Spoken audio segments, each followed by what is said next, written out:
যারা মৃত্যুবরণ করেছে তাদের আত্মার মাগফিরাত কামনা করছি। পরিবারের সদস্যদের প্রতি গভীর সমবেদনা জানাচ্ছি। আমি প্রতিটি হত্যাকাণ্ডের নিন্দা জানাই। যে সকল ঘটনা ঘটেছে তা কখনোই কাম্য ছিল না। চট্টগ্রামে সন্ত্রাসীরা বহুতল ভবনের ছাদ থেকে ছাত্রদের হত্যার উদ্দেশ্যে নির্মমভাবে নিচে ছুঁড়ে ফেলে দিয়েছে। অনেক ছাত্রের হাত পায়ের রগ কেটে দেয়, তাদের উপর লাঠি পেটা ও ধারালো অস্ত্র দ্বারা আঘাত করে। একজন মৃত্যুবরণ করেছে, অনেকে মৃত্যুর সাথে পাঞ্জা লড়ছে। ঢাকা, রংপুর এবং রাজশাহী বিশ্ববিদ্যালয়ের উপাচার্যের বাসভবন ও ছাত্রছাত্রীদের আবাসিক হলে অগ্নিসংযোগ ও ভাঙচুর করা হয়। সাধারণ পথচারী, দোকানিদের আক্রমণ, এমনকি রোগীবাহী অ্যাম্বুলেন্স চলাচলে বাধা প্রদান করা হয়। মেয়েদের হলে ছাত্রীদের উপর আক্রমণ করা হয়েছে এবং লাঞ্ছিত করা হচ্ছে। আবাসিক হলে প্রবোজদের হুমকি দেওয়া হয় এবং আক্রমণ করা হয়েছে।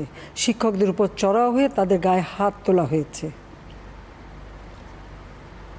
আমি বিশ্বাস করি যারা কোটা সংস্কার আন্দোলনে জড়িত তাদের সাথে এই সকল সন্ত্রাসীদের কোনো সম্পর্ক নেই, বরং সন্ত্রাসীরা এদের মধ্যে ঢুকে সংঘাত ও নৈরাজ্যকর পরিস্থিতির সৃষ্টি করছে।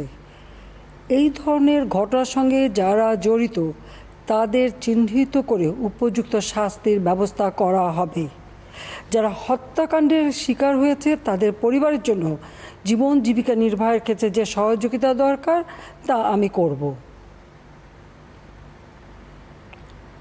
আমি দ্ব্যর্থহীনভাবে ঘোষণা করছি, যারা হত্যাকাণ্ড, লুটপাট ও সন্ত্রাসী কর্মকাণ্ড চালিয়েছে, এরা যেই হোক না কেন, তারা যেন উপযুক্ত শাস্তি পায় সে ব্যবস্থা নেওয়া হবে।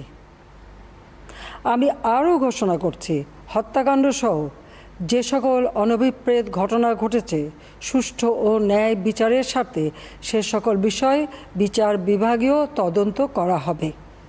কাদের উস্কানিতে সংঘর্ষের সূত্রপাত হলো, কারা কোন উদ্দেশ্যে দেশকে একটি অরাজক পরিস্থিতির দিকে ঠেলে দিল তা তদন্ত করে বের করা হবে।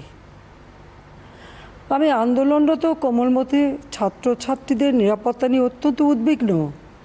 এই সন্ত্রাসীরা যে কোনো সময় সংঘাতের পরিবেশ তৈরি করে তাদের ক্ষতি সাধন করতে পারে। তাই শিক্ষার্থীদের পিতা মাতা, অভিভাবক এবং শিক্ষকদের প্রতি আমার আবেদন, তারা যেন তাদের সন্তানদের নিরাপত্তার বিষয়ে সজাগ থাকেন। একই সাথে সকল শিক্ষা প্রতিষ্ঠানের ছাত্রছাত্রীদের নিরাপত্তার বিষয়টি বিশেষভাবে নজর রাখেন।